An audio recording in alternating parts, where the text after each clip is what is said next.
Karena sesungguhnya bukan amal seseorang yang memasukkannya ke dalam syurga.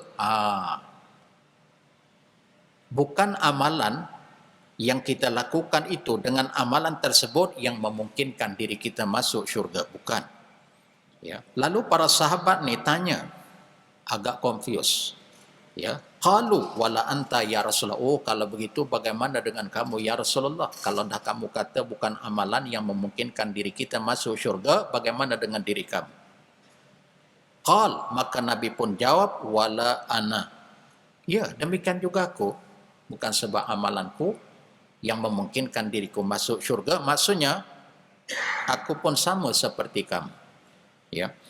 Illa ayyataghammadani Allahu birahmah. Kecuali jika Allah melimpahkan rahmat kepadaku. Ya, yataghammadani Allahu birahmah, meliputi Allah melimpahkan rahmat baru kita boleh masuk syurga Allah. Rupanya masuk syurga Allah ni dengan rahmatnya, bukan dengan amalan. Tapi kita jangan pula keliru, jangan pula silap.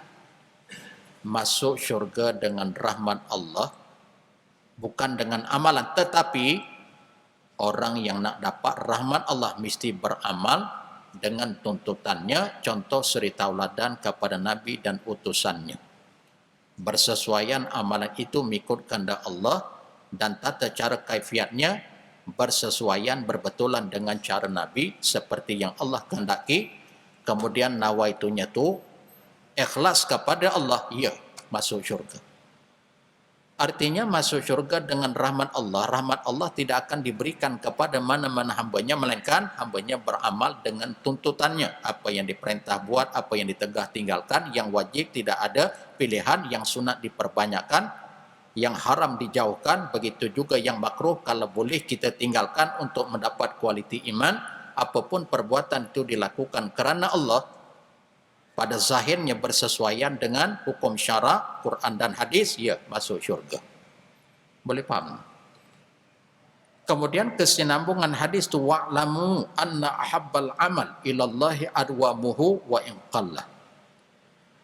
Ketahuilah bahawa sesungguhnya amal yang paling disukai oleh Allah adalah amalan yang berterusan, adwamuhu wa in qalla, walaupun sikit.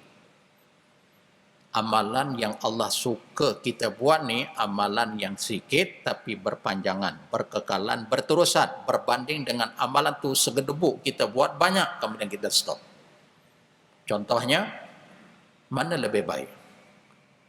Dalam masa seminggu tu, sehari dia baca Quran, tapi sekali dia baca Quran tu 1 juz. 6 hari dia cuti, sekali baca 1 juz. Berbanding dengan orang yang baca Quran setiap hari tapi setiap hari dibaca selai. Artinya kalau 7 hari baru 7 lai. Kalau kita hitung dengan Quran kita, 1 juz tu lebih kurang 9 lai. Dari sudut kuantitinya, mana banyak? Banyaklah yang baca sekali dalam masa seminggu, tapi sekali baca, sekali beramal 1 juz. 9 muka surat sekali baca. Tapi hari kedua, hari ketiga sampai hari ketujuh dia cuti. Yang orang yang kedua ni pula dia baca Quran, hari pertama 1 muka surat, hari kedua begitulah seterusnya sampai hari ketujuh baru 7 muka surat. Mana yang lebih baik? Mana yang lebih disukai oleh Allah? Yang sedikit tapi berkekalan, yakni istiqamah. Ini lebih Allah suka. Ya. Kerana ada ketikanya manis kalau sekali rap banyak, ada ketikanya kita bosan, jemu dan peda.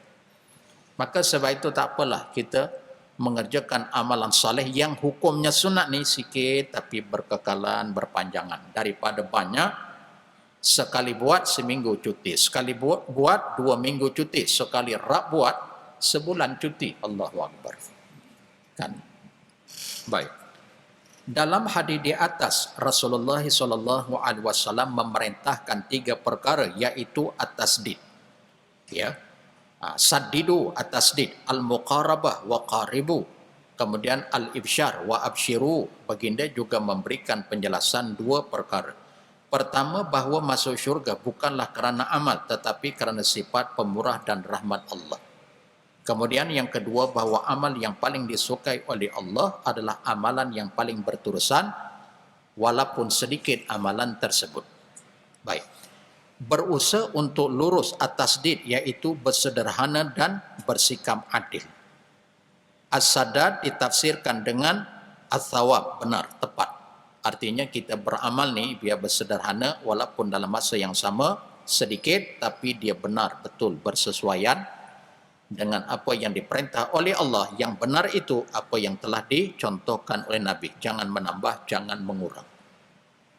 Sebab itu tuan-tuan ibu-ibu perasan tak, dalam surah Al-Muluk juzuk yang ke-29 ayat yang kedua, Allah sebut begini, perhatikan baik-baik.